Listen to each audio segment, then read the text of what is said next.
Hello everyone, আসসালামু আলাইকুম। কি অবস্থা সবার? আশা করছি সবাই ভালো আছেন। আলহামদুলিল্লাহ, আমিও বেশ ভালো আছি। আজকে 2 দিন অতিরিক্ত ব্যস্ততার কারণে ভিডিও আপলোড করতে পারছি না, তবে আজকে একটা ভিডিও আপলোড করলাম। আশা করছি আপনাদের ভালো লাগবে। সাংসারিক কাজকর্ম, রান্নাবান্নার কিছু টিপস নিয়ে আজকের ভিডিওটা সাজানো হয়েছে। আজকেও ভিডিওটা আপলোড দিতে অনেকটা লেট হবে, তারপরেও যারা আমাকে ভালোবাসেন তারা একটু কষ্ট করে ভিডিওটা দেখে নেবেন। আর চাইলে আমার চ্যানেলটিকে সাবস্ক্রাইব করতে পারেন। একটা লাইক কিন্তু দিতে ভুলেন না, প্লিজ একটা লাইক অন্তত দিন। আজকে মারিয়ামের বাবা বলেছিল দুপুরে খাবে, তো আমি তো দুপুরে রান্না করি না, তবে আজকে তো রান্না করতেই হবে। তো আজকে খুব দ্রুত সব কাজগুলোকে সেরে নিচ্ছি। তবে তার মধ্যে একটা ইম্পর্ট্যান্ট কাজ হচ্ছে মরিচগুলোকে একটু সংগ্রহ করতে হবে, মানে কাঁচা ঝাল যেটা। আসলে দেখা যাচ্ছে কি যে যখন অনেক বেশি ঝাল নিয়ে আসে তো সেইগুলোকে আমি এভাবে করেই রাখি।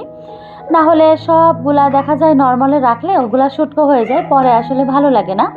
শীতের দিনে কাঁচা ঝাল, টমেটো আর ধনিয়া পাতার কম্বিনেশনে যেই তরকারির একটা ফ্লেভার, এইটাই আসলে সবথেকে বেশি মজাদার।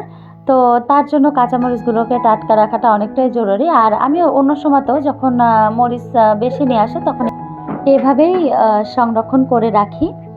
তো গরমের দিনে দেখা যায় ফ্যানের বাতাসে শুকায়, তবে এখন শীতের রোদটা তো হালকা রোদ, খুব একটা সমস্যা হবে না।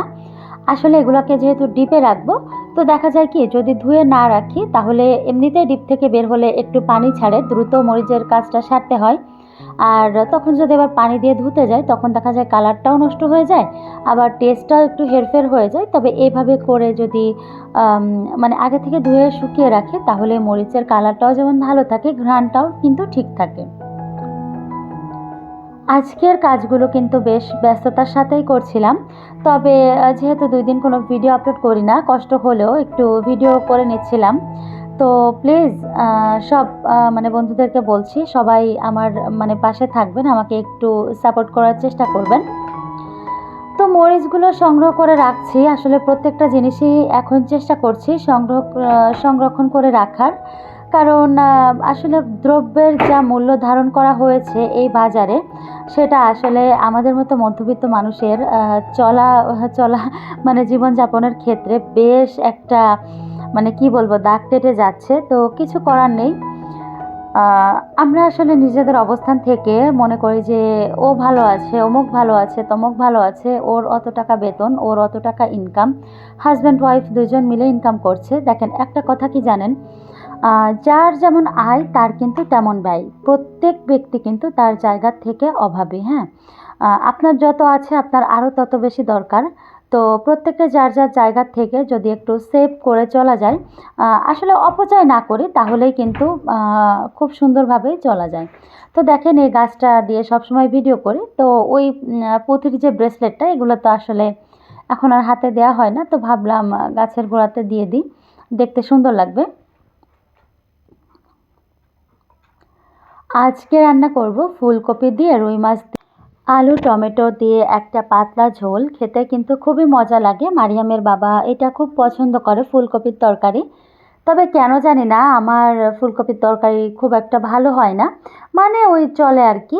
ও চেষ্টা করি ভালো করে করার, বেসিক্যালি ফুলকপিটা আমার খেতে মজা লাগে না, যার জন্য মনে হয় তরকারিটাও ভালো হয় না। জানি না, মারিয়ামের বাবা তো খেয়ে ভালো বলে, যেহেতু আমার পছন্দ না এই জন্য মনে হয় আমার কাছে ভালো লাগে না। তো এই তো আর পাতাকপি ভাজি করব। আপনারা তো দেখলেন যে পাতাকপিটা খুব ভালো মতো ধুয়ে নিলাম।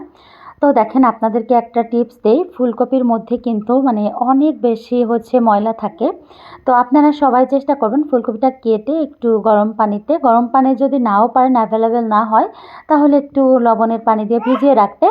এতে করে কিন্তু পোকাগুলো অটোমেটিক্যালি বের হয়ে আসে। তবে আমি এখানে একটু গরম পানি করে নিয়েছিলাম লবণ দিয়ে। তো ছোট ছোট অনেক পোকা কিন্তু থাকে। আর ফুলকপিতে হচ্ছে মানে ফুলকপির যেই মানে কি বলবো আ মানে ফুলকপির উপরে কিন্তু সরাসরি হচ্ছে কেমিক্যালটা বসে যায়। পাতাকপিতে মানে স্প্রেটা, পাতাকপির যেহেতু অনেকগুলো লেয়ার আমরা ফেলে দেই, তো ওইটা আসলে অতটা এফেক্টেড না, তবে ফুলকপিটা বেশি এফেক্টেড। এইজন্য হচ্ছে ফুলকপিটা একটু ভালোভাবে ক্লিন করে নেওয়া আমার মনে হয় উচিত। এদিকে পাতাকপির ভাজিটা হচ্ছে, পাশের চুলায় একটা কড়াই বসালাম। পাতাকপির ভাজির যে মানে ঝাল পেঁয়াজটা আছে ওইটা দেওয়ার জন্য এতক্ষণে কিন্তু সিদ্ধ দিয়েছিলাম কাঁচা ঝাল দিয়ে। তো আমি এভাবে কিন্তু পাতাকপিটা ভাজি করি না। তবে আজকে কেন করলাম জানি না। মনে হলো যে এভাবে একটু করে দেখি কেমন হয়। তবে অন্যান্য দিনে যেভাবে করি ওইভাবেই মজা লাগে। এটা অত বেশি মজা হয়নি। তো ভয়েস ওভার করার সময় না বুঝে উঠতে পারি না যে কি ভিডিও দিব, কি ভিডিও দিব না। আর এইজন্য হচ্ছে এত বেশি উ করতে থাকি। এটা আমার নিজের কাছে যখন আমি ভয়েসটা আবার শুনি, নিজের কাছেই হচ্ছে খুবই বিরক্ত লাগে। আর অডিয়েন্স যারা আছে তাদেরও আমি নিশ্চিত বিরক্ত লাগে। কিন্তু কি করব বলেন? আম কথা আসলে বলে যদি মানে মজা না পাই, তখন আসলে এগুলা অটোমেটিক্যালি বের হয়ে যায়। তো ফ্রিজে মাত্র হচ্ছে ৪ পিস মাছই ছিল। তো আজকেও রান্না করে নেব।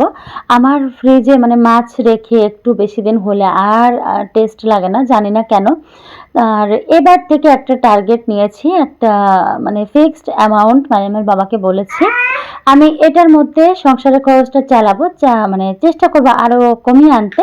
তো খুব বড়সড় একটা মিশনে নেমেছি, জানি না আল্লাহ তাআলা কবুল করবে কিনা। তো এদিকে দেখেন না, আমরা কিন্তু এটা দিয়ে থাকি তরকারিতে।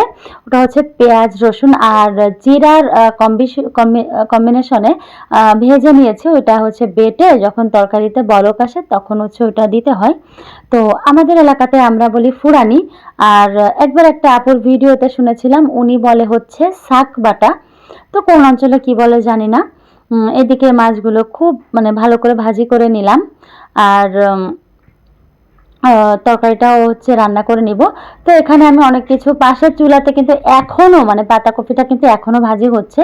আর এটাতে আমি ওই ফুরানিটা ভেজেছি, তারপর মাছ ভেজেছি, তারপরে এই যে ফুলকপিগুলো ভাজলাম, তারপরে কুমড়া বড়িটা ভেজেছি, মানে তারপরে আমার বাবুদের জন্য ডিম ভেজেছিলাম।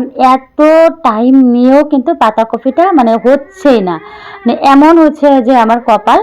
তো যাই হোক, ভিডিওটার একবারে শেষ পর্যায়ে যারা এতক্ষণ দেখেছেন অসংখ্য ধন্যবাদ। একটা লাইক দিতে ভুলে গেলে প্লিজ একটা লাইক দিয়ে যাবেন। আর চাইলে সাবস্ক্রাইব করতে পারেন। আপনাদের আসলে কি বলবো বলেন, আপনাদেরকে ছাড়া তো আমার দ্বারা এগোনো সম্ভব নয়, তাই না? তো আপনারা একটু সাপোর্ট করবেন যাতে আমি সামনে হচ্ছে এগিয়ে যেতে পারি। দেখেন ভয়েস ওভার যখন করি তখনও আমার বাচ্চাটা কত ডিস্টার্ব করে। আর ভিডিওগুলো যে কত কষ্ট করে করি এটা আসলে আপনাদেরকে বোঝাতে পারবো না। তো ভিডিওটার একদম শেষ পর্যায়ে এই যে দেখেন আমার তরকারি কিন্তু অলমোস্ট ডান। এখন ধনিয়া পাতা কাঁচামরিচটা দিলাম। শীতে এই ফ্লেভারটা এত বেশি মজা লাগে, তাই না? তো সবাই ভালো থাকবেন, সুস্থ থাকবেন। আর আল্লাহ পাক চাইলে নতুন আরও একটি ভিডিওতে দেখা হবে। চেষ্টা করব আপনাদের মনের মতো করে ভিডিওটা তৈরি করার। আল্লাহ হাফেজ, আসসালামু আলাইকুম।